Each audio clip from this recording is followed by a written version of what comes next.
세상에 속하지 말라. 두 번째 시간입니다. 제목은 세상을 사랑하는 자는 아닌가 입니다. 1. 하나님의 사랑과 세상의 미혹.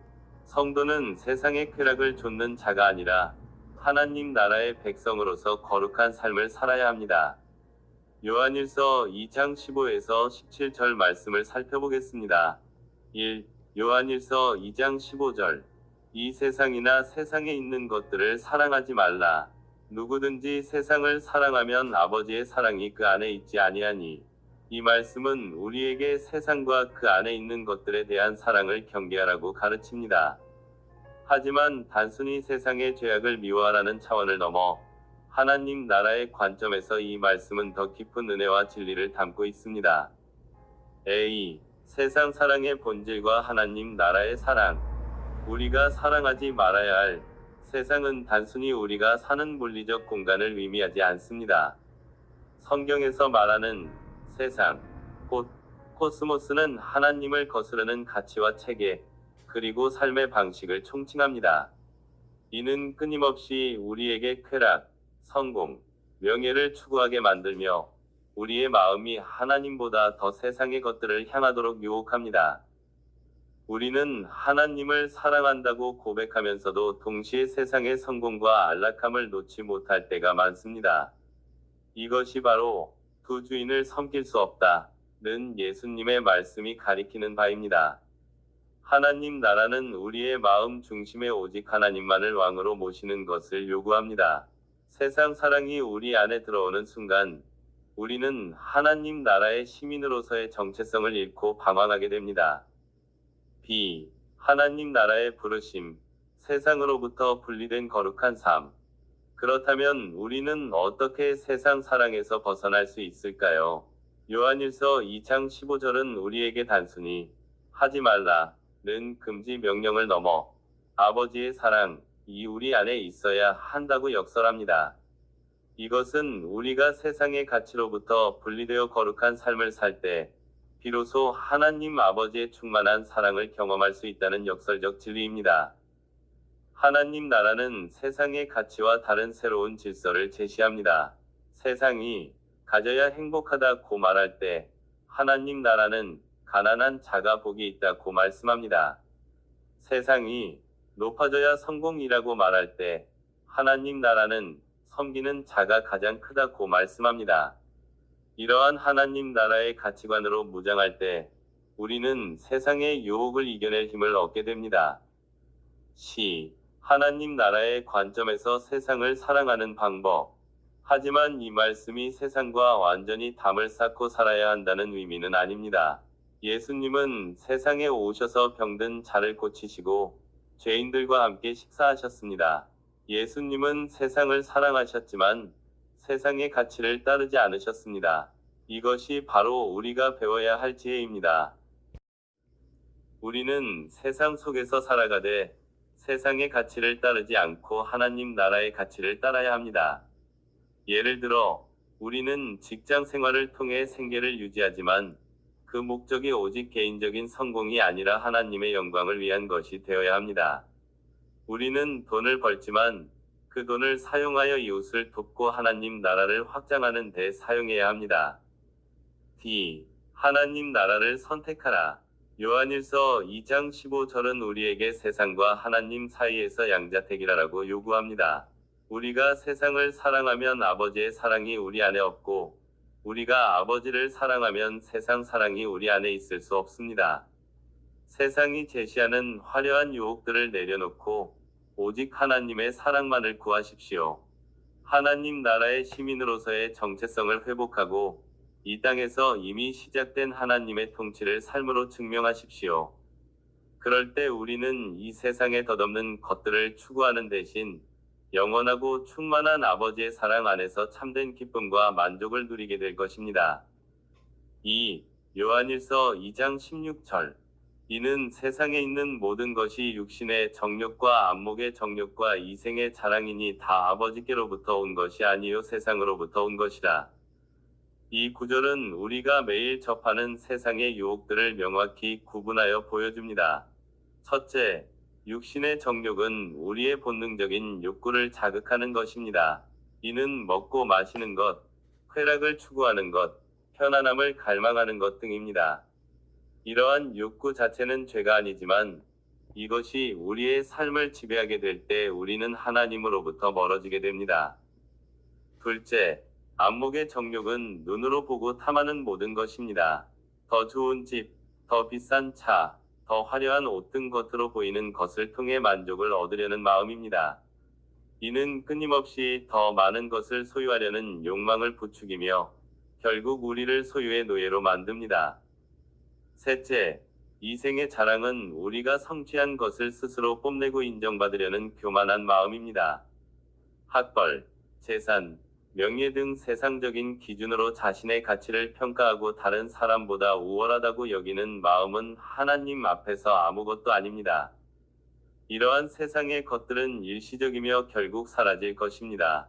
그러나 하나님 나라는 영원하며 흔들리지 않습니다. 우리가 이 세상의 유혹에 흔들리지 않고 하나님 나라의 백성으로 살아가는 지혜는 어디에 있을까요? 그것은 바로 하나님 나라의 관점을 갖는 것입니다.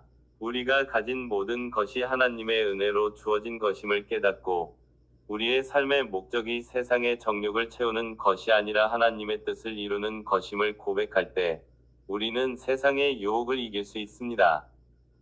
하나님 나라의 백성은 육신의 정욕을 절제하며 하나님의 말씀 안에서 진정한 만족을 찾습니다.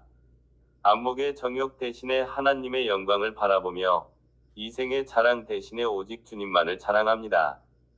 세상은 끊임없이 우리에게 더 많은 것을 가지라고 속삭입니다. 그러나 우리의 진정한 부와 만족은 하나님 나라에 있습니다.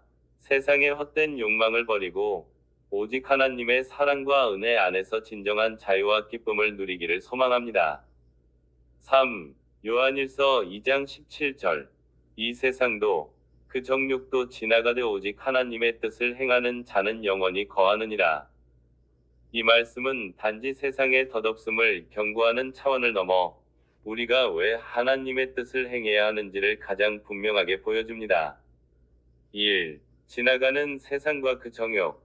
성경은 이 세상도 그 정욕도 지나간다고 선포합니다.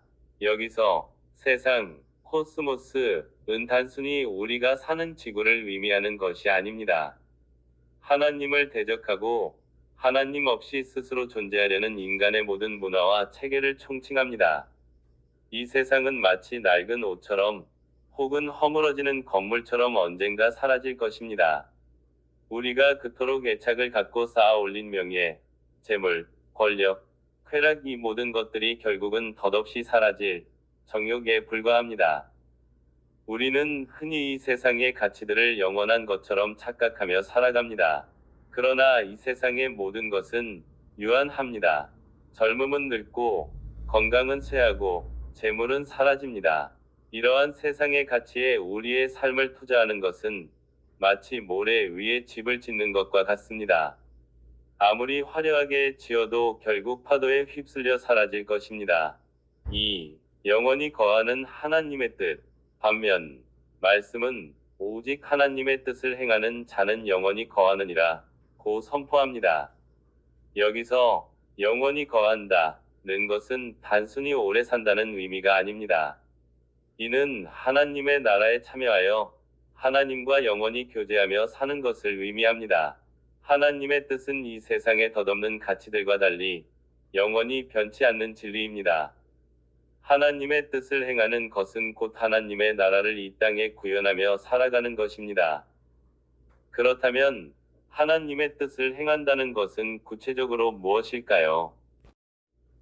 첫째, 하나님을 사랑하고 이웃을 사랑하는 것입니다. 이것이 율법의 가장 큰 계명입니다. 둘째, 예수 그리스도를 믿는 것입니다. 예수님은 하나님의 보내신 이를 믿는 것이 곧 하나님의 일이라고 말씀하셨습니다. 셋째, 하나님의 말씀에 순종하는 것입니다. 말씀을 읽고 묵상하며 삶 속에서 실천하는 것입니다. 이것이 바로 우리가 추구해야 할 영원한 가치이며 하나님 나라 백성으로서의 삶의 방식입니다. 3. 하나님 나라 관점에서의 선택. 우리는 매일의 삶 속에서 선택의 기로에 놓입니다. 세상에 덧없는 가치를 쫓아갈 것인가? 아니면 영원한 하나님의 뜻을 행할 것인가? 이 말씀은 우리에게 이 중대한 질문을 던지고 있습니다. 하나님 나라의 관점에서 볼 때, 우리의 삶은 이 세상에 머무르기 위한 것이 아니라 하나님의 나라를 향해 나아가는 순례의 길입니다. 따라서 우리는 세상의 가치에 매몰되지 않고 하나님의 뜻을 분별하고 행하는 일에 우리의 시간과 재능, 물질을 투자해야 합니다. 이제 우리의 삶의 방향을 점검해 보시길 바랍니다. 우리의 삶의 중심은 무엇입니까? 지나가는 세상의 정욕입니까? 아니면 영원히 거하는 하나님의 뜻입니까?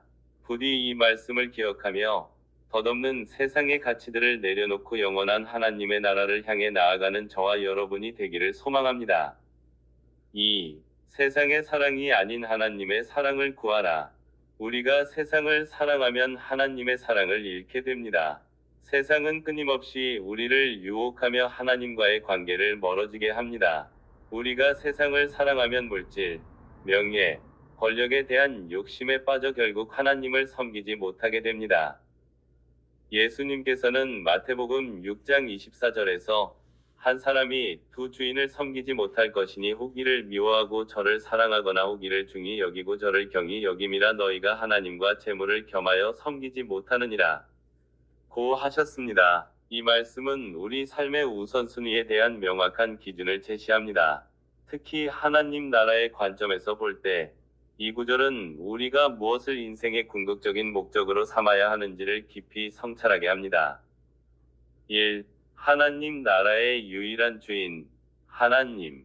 하나님 나라는 오직 한 분이신 하나님께서 통치하시는 왕국입니다. 이 왕국에서 하나님은 유일한 주인이시며 모든 주권과 영광은 오직 그분께만 속합니다. 재물이나 세상의 다른 어떤 가치도 하나님과 동등한 위치에 설 수 없습니다. 만약 우리가 하나님과 재물을 동시에 주인으로 섬기려 한다면 그것은 마치 두 개의 방향키를 잡고 배를 운항하려는 것과 같습니다. 결국 배는 좌초될 수밖에 없습니다. 2. 재물의 본질과 그 한계. 재물은 하나님께서 우리에게 주신 축복이자 도구일 수 있습니다.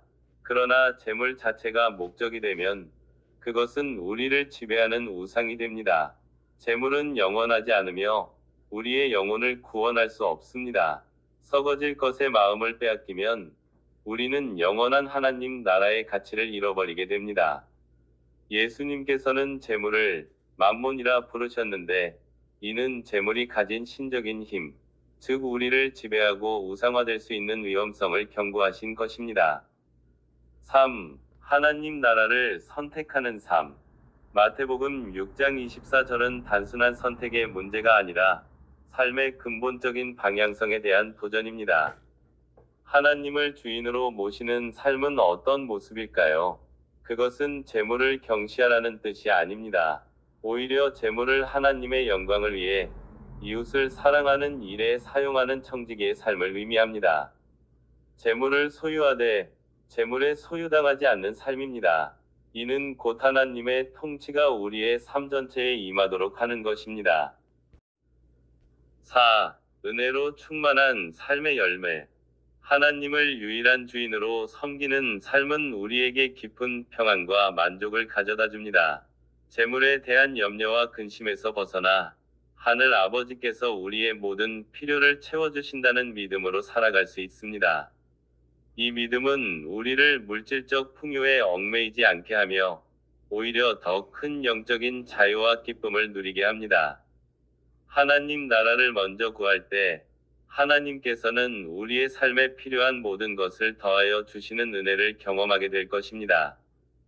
우리가 이 말씀 앞에서 우리 마음의 주인이 누구인지 다시 한번 점검하고 오직 하나님만을 섬기기로 결단할 때 우리의 삶은 진정한 은혜와 풍요로 채워질 것입니다. 이 말씀의 깊은 의미를 깨닫고 오직 주님만을 섬기는 삶으로 나아가기를 소망합니다. 3. 하나님 나라의 관점에서 세상 바라보기. 우리는 세상에 살지만 세상에 속한 자가 아닙니다. 우리의 시민권은 하늘에 있습니다. 이 땅의 삶은 잠시 머무는 나그네와 같습니다. 하나님 나라의 영원한 가치를 추구하며 살아야 합니다. 세상을 사랑하지 말라는 것은 세상을 등지고 은둔하라는 뜻이 아닙니다. 세상 속에서 빛과 소금의 역할을 감당하며 하나님의 사랑을 전하는 자가 되어야 합니다. 하지만 세상의 가치관에 물들지 않고 오직 예수 그리스도를 삶의 주인으로 모셔야 합니다. 빌립보서 3장 20절입니다. 그러나 우리의 시민권은 하늘에 있는지라 거기로부터 구원하는 자곧 주 예수 그리스도를 기다리노니. 이 한 구절은 우리 그리스도인들의 정체성과 소망에 대해 가장 명확하게 선포하고 있습니다. 우리는 이 땅에 살고 있지만 우리의 진정한 소속은 이 땅이 아니라는 것입니다. 우리의 시민권, 곧 우리의 국적은 하늘에 있습니다. 1. 땅의 가치관을 따르지 않는 삶. 바울은 빌립보서 3장 전체를 통해 이 세상의 가치를 추구하는 삶의 허무함을 지적합니다. 어떤 이들은 율법을 행하는 것에, 어떤 이들은 육체의 만족을 좇는 것에 삶의 의미를 두었습니다. 그러나 바울은 이 모든 것을 배설물로 여긴다고 고백합니다. 왜냐하면 그리스도를 아는 지식이 가장 고상하기 때문입니다. 땅의 가치관은 우리를 일시적으로 만족시킬 수는 있지만 영원한 가치를 주지는 못합니다. 하나님 나라는 이러한 땅의 가치와는 완전히 다른 영원하고 변하지 않는 가치를 추구합니다. 2. 하나님 나라의 시민으로서의 정체성. 우리가 하늘의 시민권을 가졌다는 것은 단순히 우리가 죽어서 천국에 간다는 의미를 넘어섭니다. 그것은 지금 이 순간부터 우리가 하나님 나라의 원칙과 질서를 따라 살아야 한다는 것을 의미합니다. 하나님 나라의 시민으로서 우리는 이 세상의 법과 질서보다 하나님의 법과 질서를 우선해야 합니다. 세상의 방식이 아니라 하나님의 방식으로 사랑하고 용서하고 정의를 행해야 합니다. 우리의 삶의 기준이 세상의 성공이나 명예가 아니라 하나님의 기쁨과 영광이 되어야 합니다. 3. 소망의 삶, 다시 오실 주님을 기다림. 빌립보서 3장 20절 후반부는 우리의 소망에 대해 말합니다.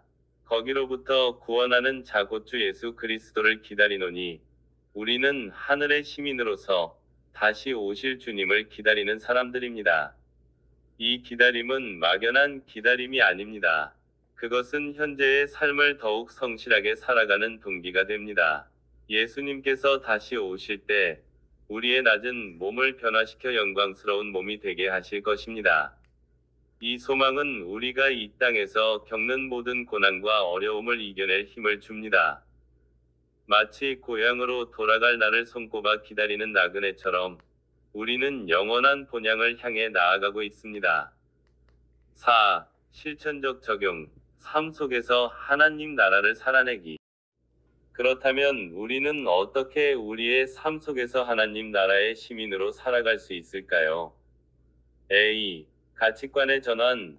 세상의 기준이 아닌 하나님의 말씀에 기초한 가치관을 확립해야 합니다. 돈, 명예, 권력이 아니라 사랑, 정의, 공의를 추구해야 합니다. B. 소망의 시선. 땅에 매이지 않고 하늘을 바라보는 소망을 가져야 합니다. 우리가 겪는 어려움은 잠시 지나가는 것이며 영원한 하나님 나라가 우리를 기다리고 있음을 기억해야 합니다. C. 사랑의 실천. 하나님 나라의 가장 큰 원칙은 사랑입니다. 우리가 속한 공동체, 가정, 직장에서 하나님 나라의 사랑을 실천하며 살아가야 합니다. 우리의 시민권은 하늘에 있습니다. 이 놀라운 사실을 잊지 마십시오. 세상의 헛된 욕심을 버리고 오직 하나님만을 사랑하며 하나님 나라의 영원한 상급을 바라보는 거룩한 삶을 살아가기를 힘써야 하겠습니다. 이 세상의 유혹에 흔들리지 않고 오직 하나님 나라의 가치를 따라 살아가시길 바랍니다. 그리고 다시 오실 주님을 소망하며 믿음의 경주를 끝까지 완주하는 저와 여러분이 되시기를 소망합니다. 감사합니다.